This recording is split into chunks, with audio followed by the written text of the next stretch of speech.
Thank you all for joining us today. Like Jenna said, I'm Bridget and this is Ryan, and we'll introduce ourselves a little bit more as we go along.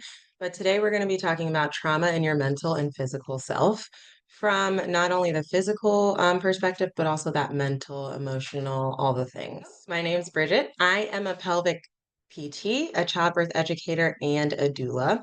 I work for Kemper Pelvic Physiotherapy, and my clinical interests really revolve around care for all perinatal folks, endometriosis, bowel dysfunction, active adults, and more. Work a lot with chronic pelvic pain patients as well. Awesome. Hey everyone, so glad that you're here. So I'm Ryan DeVane. I'm a licensed clinical social worker and also a board certified clinical hypnotherapist. I'm the founder and clinical director of Grounded Wellbeing, a mental health therapy practice that centers around providing care to LGBTQ folks and also trauma-centered holistic wellness. We can provide services in Georgia, Florida, South Carolina, and Wisconsin. So lots of remote access and telehealth, which is great. Primarily, clinical interests are trauma informed, attachment focused, attachment based. Since trauma often happens relationally, we really take that attachment and relational lens to working with trauma. And then, yeah, like I said, I'm a clinical hypnotherapist, do brain spotting as well, and then sound and vibrational therapy. So, yeah, just excited to have you here and to be able to talk about some of these other therapeutic interventions that we don't necessarily talk a lot about. So, Absolutely. yay. So, our objectives for today.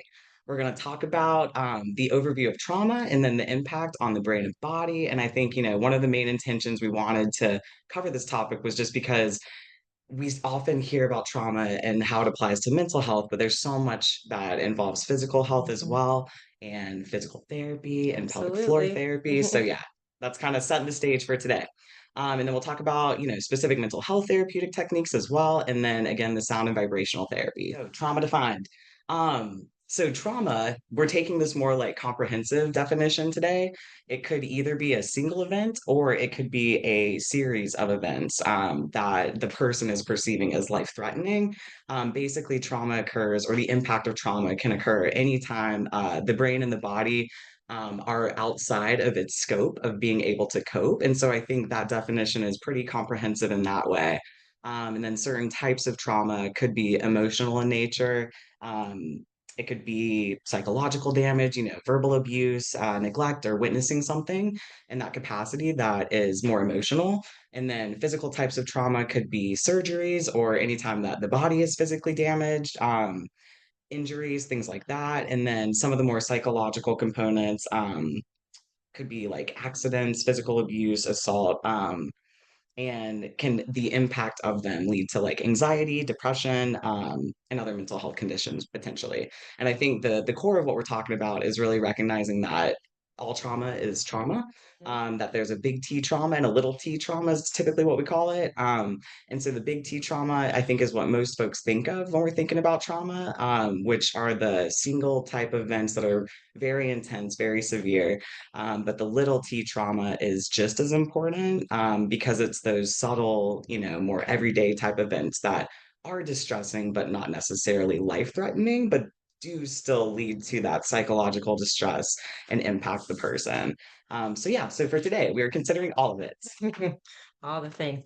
So, I want to talk a little bit about how that trauma can manifest and kind of cause imbalances within our nervous system.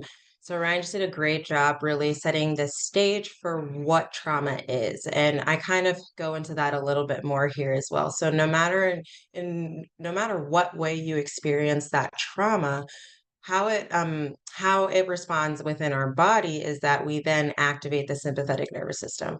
So the sympathetic nervous system is just one part of our autonomic nervous system. That's our fight, flight, or freeze system, which I know a lot of us have heard of that before. But what does that actually mean?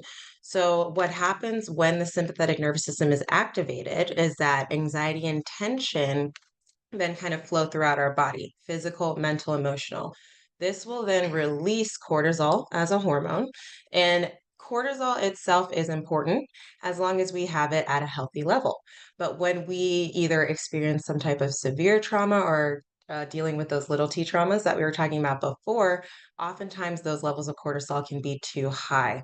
And those will release excessive stressors. And as you can see from this little schematic, That then contributes to more activation of the sympathetic nervous system, increasing anxiety and tension, cortisol, and then we get stuck in this cycle that is really, really hard to get out of. The more people you talk to, the more you realize how many of us are kind of staying in this low grade activation of our sympathetic nervous system. But like I said, that's just one part of the autonomic nervous system. We also have the parasympathetic division, which is our rest and digest system. And we need that to balance out what's happening with the sympathetic nervous system. So when we are continually experiencing trauma in whichever way that may be, it gets really, really hard to get out of the cycle of being within your sympathetic nervous system on your own.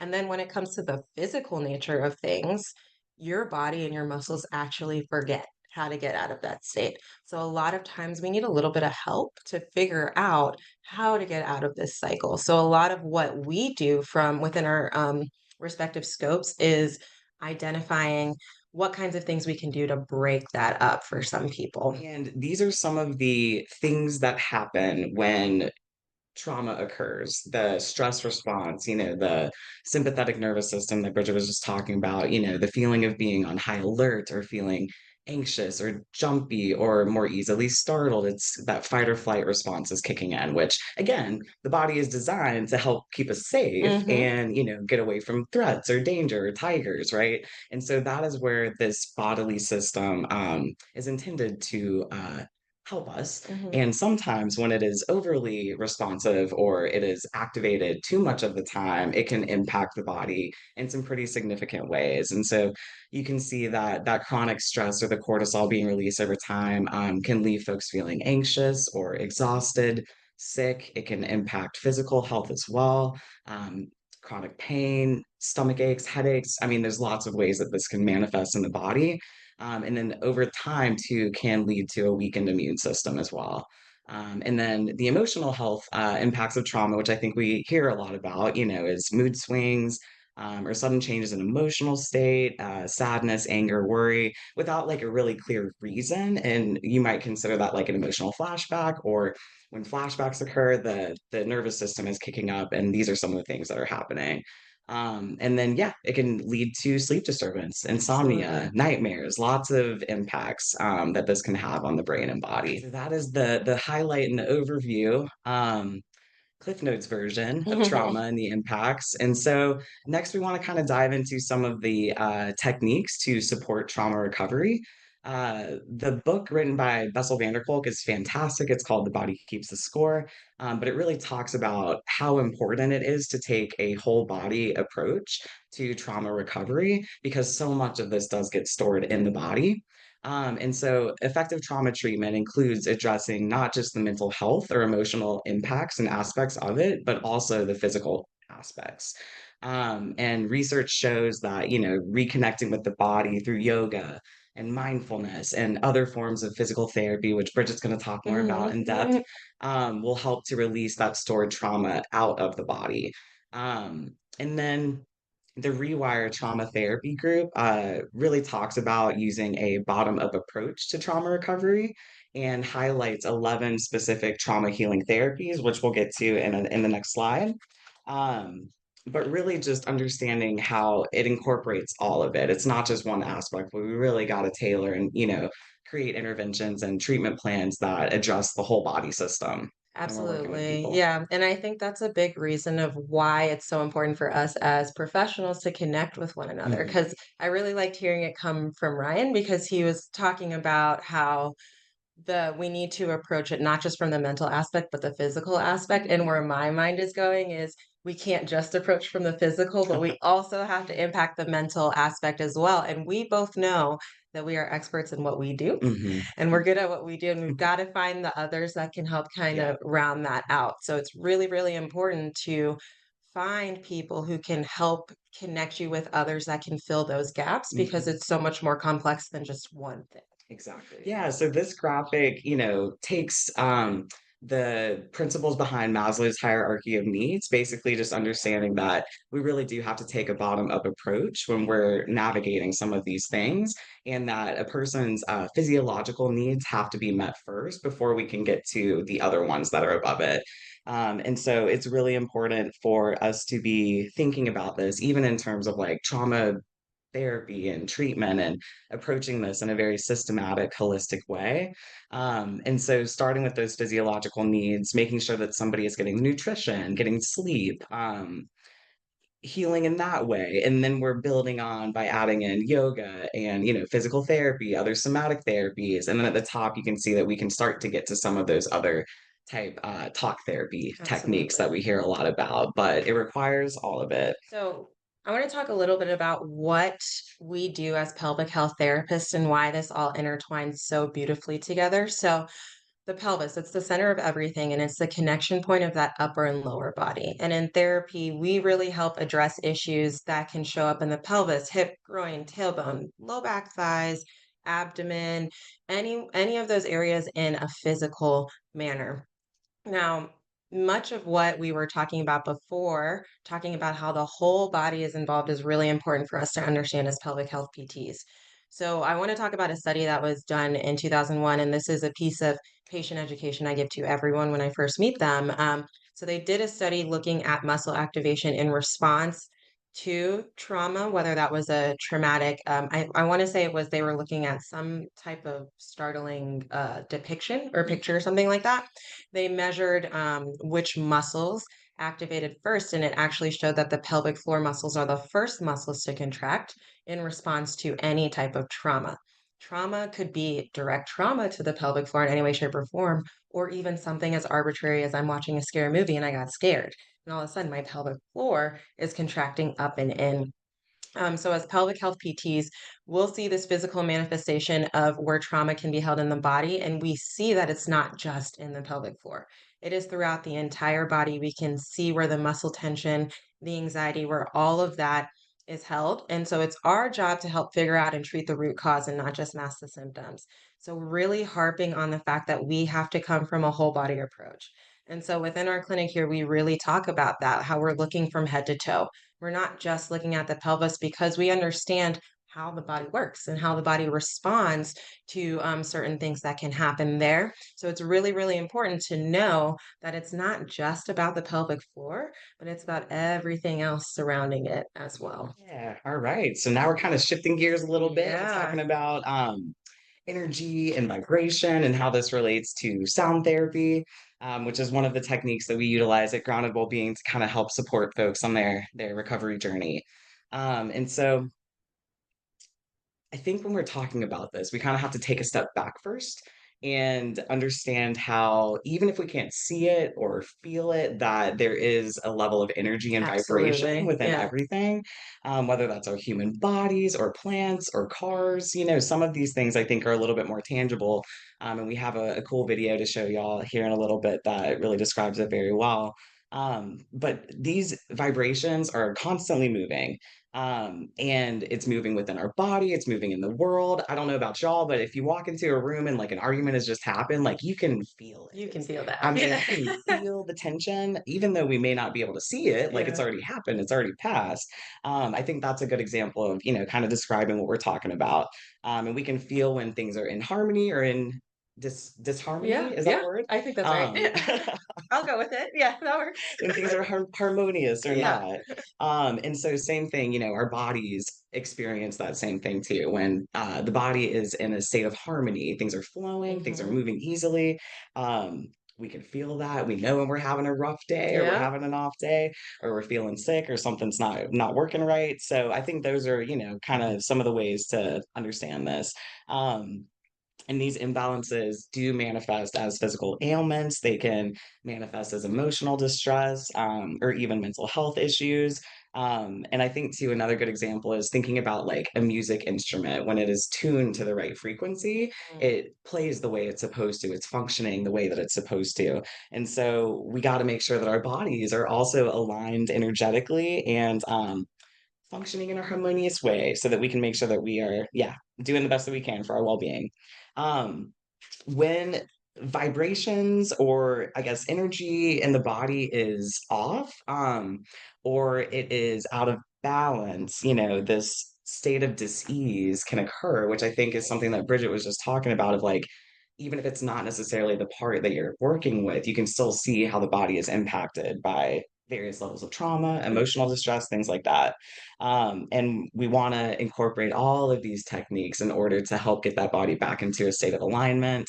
And sound and vibrational therapy, which we're going to talk a little bit more about, is one of the ways that we can do that. Here's Here's the our video. video. Yay!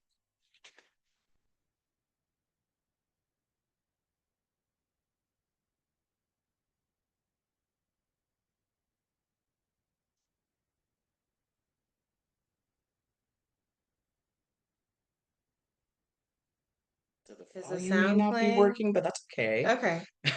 Volume's not working. The sound isn't working, but I can see it.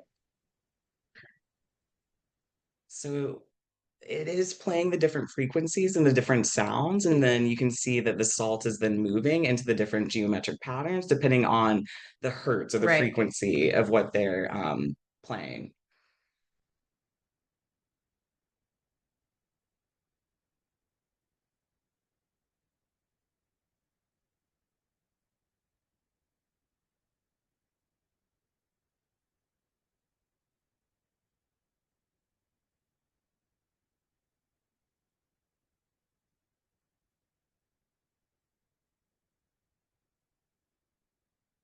What's cool about this is, as you can see, the hertz is going up, and as the level of the frequency of the hertz goes higher, the geometric patterns become more complex. Mm-hmm. So it's pretty cool to kind of see it happening.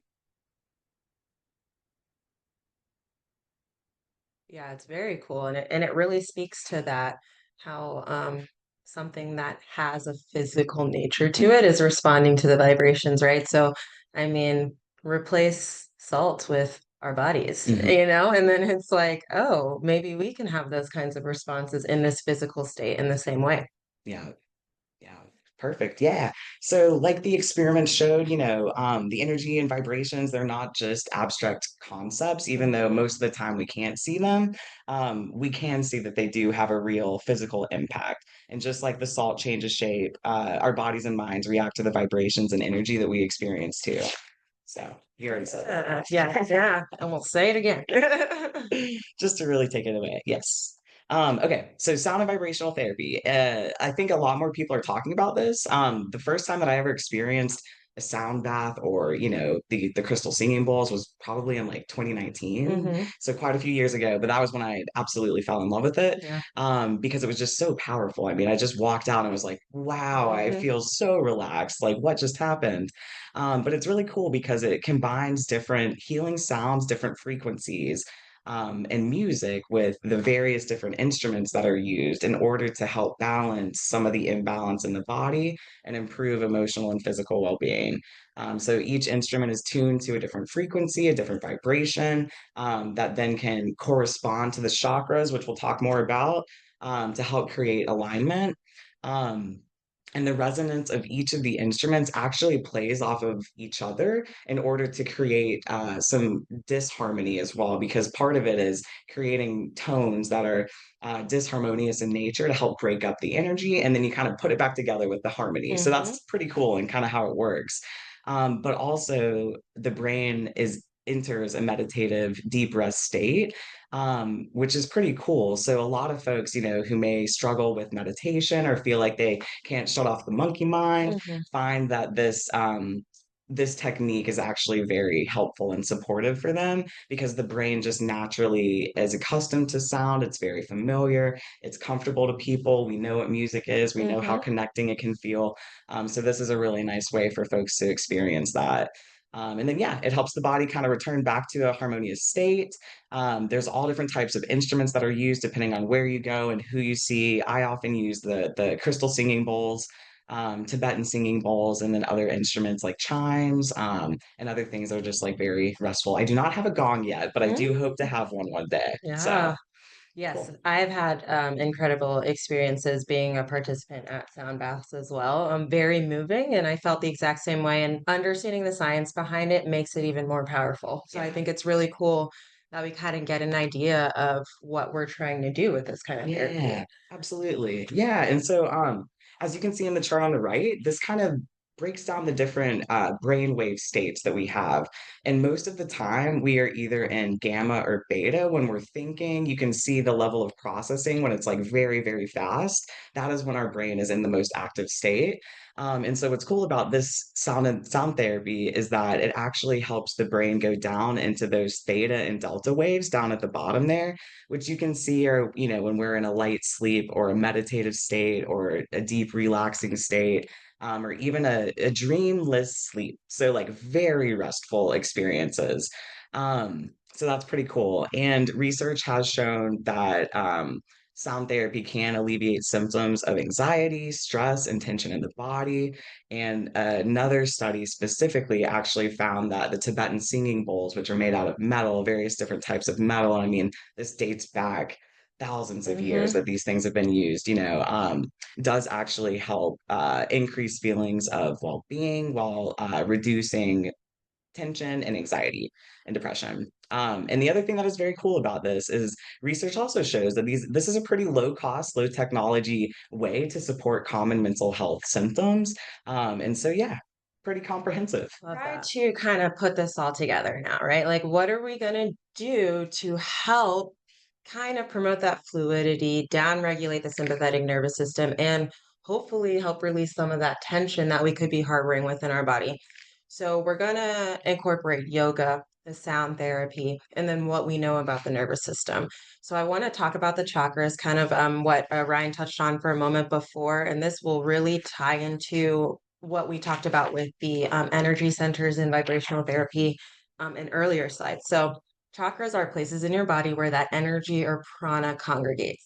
And there are 7 major chakras, as you can see from this photo right here, starting all the way at the crown, and then all the way at the bottom is that root chakra. So, energy travels through the body between these channels.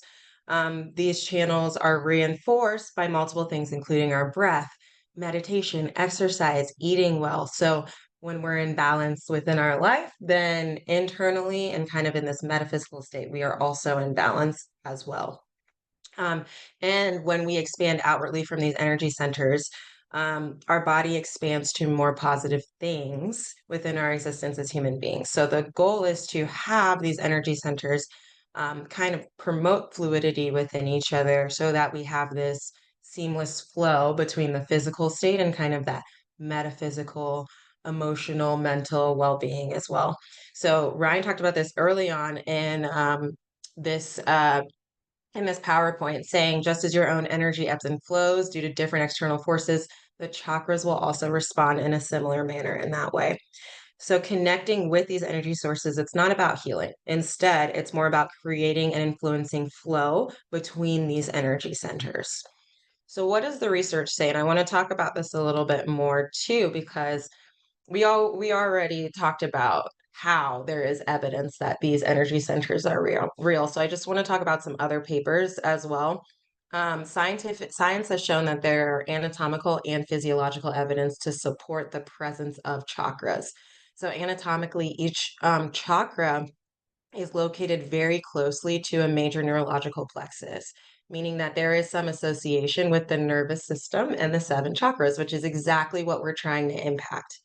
Physiologically, scientists have found that these chakras may be scientifically delineated just like acupuncture points.